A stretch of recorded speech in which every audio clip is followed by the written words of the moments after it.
大家好，这是徐日梦啊。今天的话，我们来全面且细致的解读一下草原汉王 DLC 的全部内容。视频开始前，依然是感谢各位小伙伴的赞助支持，各位的支持就是我继续做视频的动力啊，感谢感谢。好了，正片开始，再来看一下有墨制的真体。首先啊，这个描述的行数啊，对吧，就已经远超其他几个真体了。一条条来看。创建支系啊，这个常见的就不说了。第二条只能手动补元兵士，这个呢只是麻烦一点啊，完全不算是什么负面的影响。举一个例子，106年的大辽可汗耶律洪基，金钱月入4块多，墓群是90多。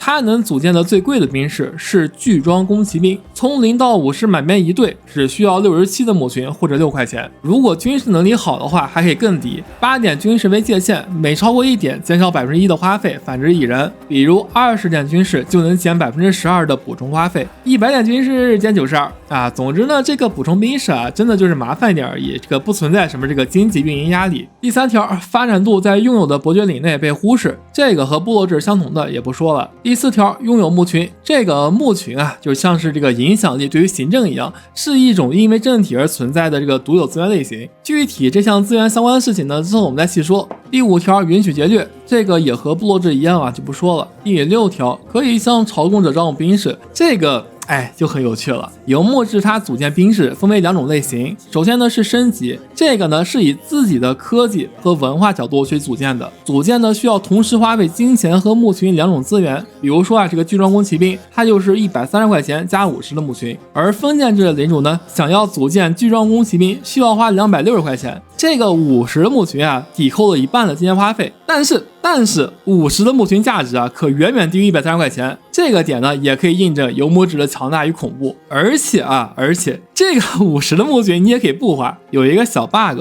军队集结的时候呢，升级只需要花钱，不需要墓群。第二个形式，从臣属招募兵士啊，优点呢是这里的招募是以所有的臣属的科技和文化角度去组建的，缺点的话就招募没有墓群折扣了，而且还要付额外的50%的渠道费。比如采贝在三哥那边只需要花400块钱，而游牧制的君主在手下有3哥分成情况下，可以花600啊，也就是150%价格招募一队采贝。这种臣属兵士的补员机制也是按照升起来的兵士那一套，可以花费很少的钱或者墓群来补员。这么看，又强大了几分。然后是第7条，可以在已集结军队的时候发动战争。就问你吓不吓人啊？游牧君主呢，可以在领军到敌人城下之后，再宣战，强大。而且啊，只要你运营的没问题，你可以一直集结着部队啊。那么可能小朋友问了，徐日梦，我不会运营怎么办呢？也可以，完全可以，因为游牧制的征召兵，也就是这个游牧骑手啊，没有维护费。没错，你没听错，我再说一遍，5个大字，没有维护费。你可以带着几千游牧骑手四处乱逛，分币不花啊，还是2个字，强大。第8条游牧制与其他的游牧和牧民政体联营时无视宗教影响，这一条对整个游牧制都是一个非常正面的效果。因为大草原上呢，除了腾格里、托鲁姆和乌葛这样的原始宗教，还有伊斯兰教、基督教和2元神教之类的，所以说这条效果非常非常正面了。第9条，在大草原劫掠的时候呢，不会产生敌对伯爵领损耗。字面意思，这个劫掠的时候呢，可以直接深入敌后，不会有损耗减员，真正的直人草原。就这么说吧，你可以从玉门关集结游牧骑手，然后1分钱维护费不花，跑到克里米亚去劫掠烧地。第9条和第10条是争议行军速度和掠夺行军速度加10%。第11条，夷平地产获得金钱。没错，烧地回来了，烧一次冷却5年，目标伯爵领所有建筑降低1级，发展度降低10%听起来很爽。但是可惜这个烧地的效益并不算太高。106年开局的军事塔因堡烧一次也不过1两百块钱，其他的伯爵领也是这个数100出头相差不过几十块。然后是3段描述，第一段呢是墓群，我们来详细说说。首先呢是墓群的上限，这个很重要，墓群越多收入越高，兵力越强。游牧的基础收入呢和基础征召兵都是基于墓群数量而定的，基础的话是每2000墓群提供1块钱的月收入，征召兵的基础则是15%的墓群，也就是说1万的墓群在集结的时候呢，会有1500的游牧骑手征召兵。这么说可能不太直观，我们用权威等级举例，游牧的4级权威等级需要有3万的牧群，那就是15块钱收入和4500征召兵。如果是20的管理和20军事的话，那就是18块6的收入和6300征召兵，加上别的乱七八糟增益啊，那就是20多块钱和将近1万的兵员。5级的权威等级需要7万5的牧群啊，这就是将近50块的月收入和2万兵员了。如果遇到了干旱、天灾之类情况，牧群转变为征召兵的比例还会大幅提高。再说一说牧群怎么来的吧，一共呢是3部分。最主要的第一部分收入是直辖领地，牧群收入来自消耗直辖领地的肥力，肥力越低，牧群收入就越低。后2部分较为相似啊，是分成和朝贡。首先说分成啊，游牧制的分成也有契约，征召兵义务改为了牧群义务，更改契约和封建制一样，只能改一次，一次也只能改1项，或者是勾选特殊契约改3项。和封建制的不同点啊，在于这个不公的契约更改没有暴政制的惩罚，但是如果你有封建制的分成的话，那么不公契约更改还是有暴政的。再来说朝贡，游牧的朝贡呢和游牧的分成区别在于，朝贡不交金钱赋税，而是交威望税。这个很好玩了，最高的话可以转移朝贡者30%的威望收入，不公契约更改依然是没有暴政制的惩罚，而且可以在不勾选特殊契约和使用牵制的情况下，一次改2项，同时加牧群税和威望税啊。但是这个样子呢，会使得你的朝贡者好感度变低，好感度越低，每年叛逆的时候停止朝贡概率越高，要么军事实力远高于朝贡者，要么就恐怖值、正统和威望等级很高，不然太高的税啊，只会使得朝贡者明年断供。这个可是每年都会判定一次啊，对吧？千万不要行这个杀鸡取卵之事。然后再说这个游牧骑手，也就是游牧征召兵的机制。游牧骑手的数量是基于牧群数量的啊，基数15%，好战民族精神，还有些特殊传统会加1%。游牧宗族传承的第3级和第4级还会加1和2，这些都不算多。游牧骑手转化率想要高，还得看军事，8点军事为基础，每1点军事加0.5转化率，18点军事就是5%了。然后是第2段描述迁徙，这个迁徙呢，它只适用于伯爵和公爵级的游牧领主，因为王国和帝国级的游牧领主呢，首先呢是因为高等级头衔啊有大幅度的这个肥力增益，其次呢是游牧营地啊会有很多肥力增益的建筑，你没有理由迁徙到其他高肥力地点，而且很有可能迁徙走了，牧群收入变低，因为朝贡者呢会因为你迁徙走了断了朝贡。至于分成的话，如果忠顺会跟着你迁徙走，如果分成桀骜啊，他们会变成朝贡啊，过2年朝贡就断了，最终牧群收入大打折扣，得不偿失。关于游牧制最后一条描述呢，是游牧有着更高恐怖值上限，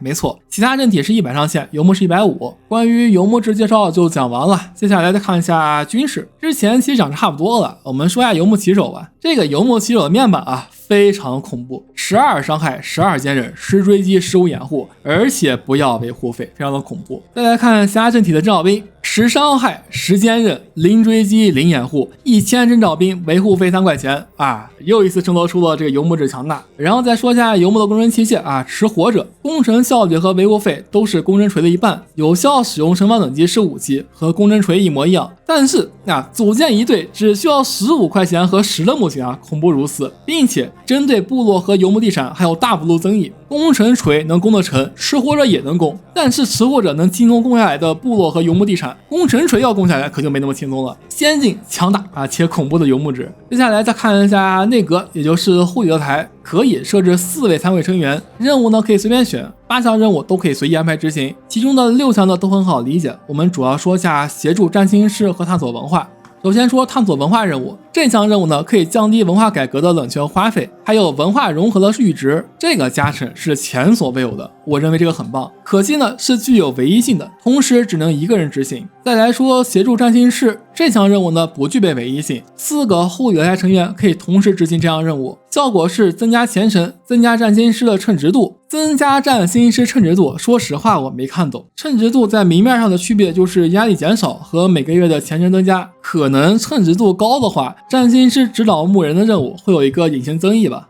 既然说到占星师了，我们来看其他的新的公民职位。协瑜伽4看这个名字呢，可能想不到是做什么的，但是这个图标设计很有趣啊。通过图标可以猜个大概，马头，对得上游牧制的正体。这个彩这个形状呢，又看着像是传手相实际上这个职位作用呢，也确实如此。领头的管理者，3条效果，加首都控制力、加震动性和降低中顺驿值都非常具有实用性。可以执行的任务也是3个，第一个是组织宫廷，启用后增加其他所有宫廷职位的神职度，这个增益可太恐怖了。第二个是管理直辖领地，这个呢是总管的任务啊，一模一样。第3个是修好文化，增加领主与领地内其他文化接受度，这个更强大了，文化接受度高，可是会实打实加好感度的。总的来说啊，这个是推荐开自动任命的必选职位。另外呢，因为功能冲突啊，游牧制无法任命总管。再有将军啊，这个公营职位直接增加了战斗头头点数，强大，而且还加了游牧气流的转化率，甚至度高就多几百军队。至于上午好多派分成好感啊，相对来说都不重要了。第一个任务呢是威慑臣属，增加惧怕分城的赋税和牧群税，但是呢会减好感，这个不太可取。第二个任务是劫掠，加劫掠速度和劫掠时的行军速度。然后是军需官，这个职位呢会减兵士的维护费，还有营地建设的花费和时间。只看这个职位的效果啊，就很值得常驻自动任命了。第一个任务是减提升宾客好感，增加10%的牧群收入，这个可太棒了，可以说是收入直接加10%了。第二个是广开庆典，增加分城、廷臣、宾客和民众好感度。这个民众好感度直接加25，太恐怖了啊！恐怖的倒不是说这个加成量，而是在这之前啊，针对民众好感度加成很少见。下一个是点马官，面板增加牧群获得、牧群容量和旅行速度。还是那句话，这个也建议自动任命常驻。任务一个是加军队追击，一个是加亲自领军的优势，这俩任务倒是无所谓啊，不如面板那么实用。下一个首席贴身侍卫，可以理解为是贴身侍卫总管。面板的话加骑士数量、供骑兵坚韧和贴身侍卫称职度。这个面板感觉挺好玩的，但是实用性不高。一个任务是反制阴谋，第二个是加恐怖值啊，看着选了。最后一个是异族使臣，面板加威望，廷臣宾客好感和朝贡金钱赋税，看起来是不是感觉很棒啊？但是最常见的这个游牧制朝贡者啊是不交金钱税的，游牧制朝贡者交的是牧群和威望。至于两个任务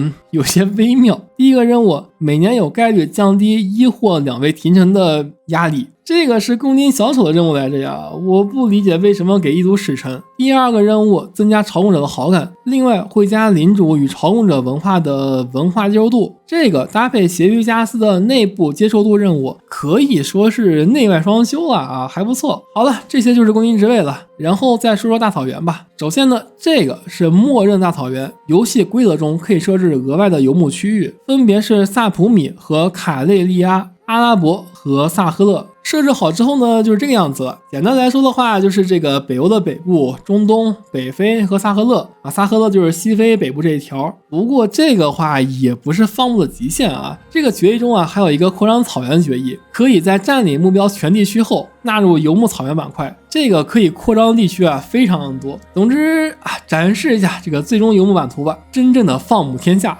游牧营地的话，具体就不介绍了，说一下定位吧。游牧营地的话是这个游牧制最核心的东西了，资源花费在这个地方是性价比最高的，因为营地中的建筑和内部升级不会受到迁徙、战争什么的影响，升级了就是升级了，一直保有。最重要的牧群上限，很大程度上是基于营地和内部升级的。视频的最后，我们再来看一看中顺系统吧。这个是非常重要的一个系统啊，一定要注意。在继承界面可以看到，如果护理勒台成员有人桀骜态度，那么轻则牧群丢失、廷臣逃亡、朝贡独立、危亡降级，重则失去巨量的牧群、领地分裂，甚至完全解体。那么如何让护理勒台成员中顺呢？简单来说，就是好感度要非常的高，加朋友、加恐怖值高、加军力高，缺一不可。缺任意的一项都桀骜不忠顺。王国的话可以缺一项，公国的话可以再缺一点。我们的话就以帝国来说吧，帝国的话这几项是缺一不可的，所以呢用常规手段就太费劲了啊，需要一些特殊的手段。还记得游牧制最后一句描述吗？游牧领主拥有更高的恐怖值上限。没错，只要你能拉得起恐怖值，游牧制就算半通关了。想要护理勒台成员忠顺，你唯一需要的就是让他们怕你，只要畏惧就可以通过要求服从的互动让他们顺从你，而且这还不算是强迫的啊，更像是一种他们的认可，甚至会获得一个30的好感增益，为期15年。发誓忠顺之后呢，忠顺值直升1000啊，永远臣服。这个时候可能小满要问了啊，徐人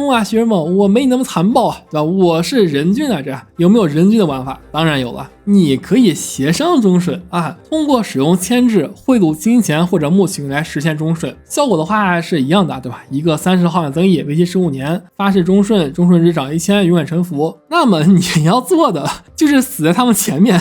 如果他们比你早死，还得再安排新的护理来成员，再走一遍忠顺的流程。但凡一个不忠顺，换代就要出不少事儿。好了，游牧 DLC 差不多就这些需要解读的了。之后我会再更新一些相关的视频，比如开着游牧 DLC 情况下看海蒙古入侵，说不定还会再做一个系列这个样子。总之就这样了。如果对您有所帮助，记得3连加关注，以及可以看一下爱发电的赞助方案。这里是徐仁梦，下期再见。